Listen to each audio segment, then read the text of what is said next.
আসসালামু আলাইকুম সুপ্রিয় শিক্ষার্থী। আজকে আবারও চলে এসেছি জাহাঙ্গীরনগর বিশ্ববিদ্যালয়ের ডি ইউনিটের আরও একটি আইকিউ স্পেশাল ক্লাসে। সো আজকে আমরা আবারও পাজল টাইপেরই একটা ম্যাথ নিয়ে আলোচনা করব। আপনাকে বলা হয়েছে প্রশ্নবোধক স্থানে কোন সংখ্যাটি বসবে। তাহলে এখানে প্রশ্নবোধক সংখ্যাটি কোথায় আছে? প্রশ্নবোধক স্থান এই যে এখানে। সো এখানে আপনার আসলে সংখ্যাটি কি বসবে সেটাই আসলে দেখার বিষয়। সো এটা কত নাম্বার চিত্রে আছে ভাইয়া? 3 নাম্বার। তার আগে কথায় আছে 1 2, দুইটা চিত্র কিন্তু অলরেডি তোমার কাছে পরিপূর্ণভাবে আছে। সো এই দুইটা চিত্র তোমাকে কাজ করতে হবে। সো আমরা আসো একটু কাজ করি, দেখি পারি কিনা। প্রথম কাজটা হচ্ছে একটু খেয়াল করবা, তোমার কাছে এইভাবে করে টোটাল এভাবে একটা ঘর আছে। মিডল ওয়ান জাস্ট এটা এভাবে করছে, সেটা হিসাব আলাদা। সো এটা এভাবে, এটা এভাবে, এটা এভাবে গেছে, তাই তো?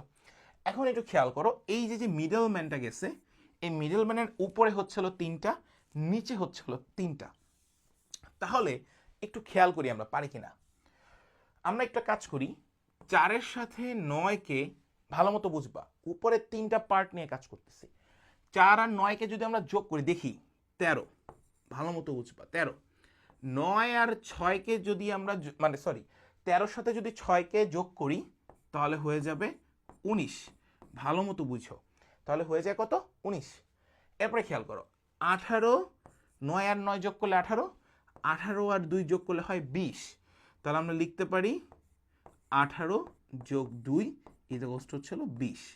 এবার দেখো, এই নিচেরটা থেকে যদি উপরেরটাকে বিয়োগ করি, নিচেরটা থেকে যদি উপরেরটাকে বিয়োগ করি, ভালো মতো বুঝবা, নিচেরটা থেকে উপরেরটাকে বিয়োগ করি তাহলে আমি পাবো হচ্ছে বিয়োগফল 1।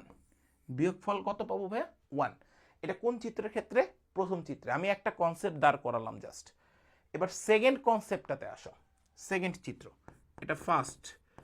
এরপরে খেয়াল করো সেকেন্ড। সেকেন্ডটা কিভাবে আসে দেখো, 2 আর 8 যোগ করলে কত হয়? 10।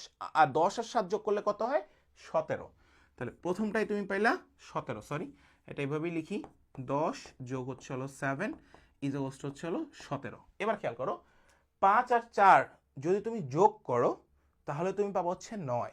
9 আর 7কে যদি তুমি যোগ করো তাহলে তুমি পাবা 9 যোগ হচ্ছে হলো 7, তাহলে তুমি পেয়ে যাবা 16। এই দুইটার বিয়োগফল 1। 17 থেকে 16কে বিয়োগ করলে 1। অর্থাৎ আমি দেখতে পাচ্ছি প্রথম চিত্র এবং দ্বিতীয় চিত্রের যে কনসেপ্টটা সেটা হচ্ছে হলো উপরে এবং নিচের যে সংখ্যাগুলো থাকবে তাদের সমষ্টিগুলোর বিয়োগফল সর্বদা সমান। কথা কি বুঝাতে পেরেছি? এই তিনটার সমষ্টি, এই তিনটার সমষ্টি, তাদের বিয়োগফল, এবং এটার ক্ষেত্রেও কিন্তু সেম। অর্থাৎ তুমি এই তিনটার ক্ষেত্রেও দেখো, এই তিনটার ক্ষেত্রেও দেখো তোমার কাছে যোগফলের মান এবং এটার তিনটার যোগফলের মান, তাদের বিয়োগফলের মান হচ্ছে কত? এই উপর নিচের বিয়োগফলের মান কত? 1। আশা করি এই পর্যন্ত তোমরা ক্লিয়ার। তাহলে সেকেন্ড এখানে, এখানে অর্থাৎ এই ঘরটাতে, এই ওয়াট চিহ্নটাতে কত বসবে সেটা সবাই একটু কমেন্ট সেকশনে জানাও। এবং এই টাইপের প্রশ্ন কিন্তু আসবে, এই পাজল টাইপের প্রশ্ন, মানে এভাবে ঘর করে পাজল আকারের প্রশ্ন তোমাদের কাছে জাহাঙ্গীরনগর বিশ্ববিদ্যালয়ের ডি ইউনিটে কিন্তু দিবে। সো আশা করি যে তোমরা সবাই আজকে ক্লাসটা বুঝতে পেরেছো এবং এটা কত হবে সেটা কমেন্ট সেকশনে জানিয়ে দাও।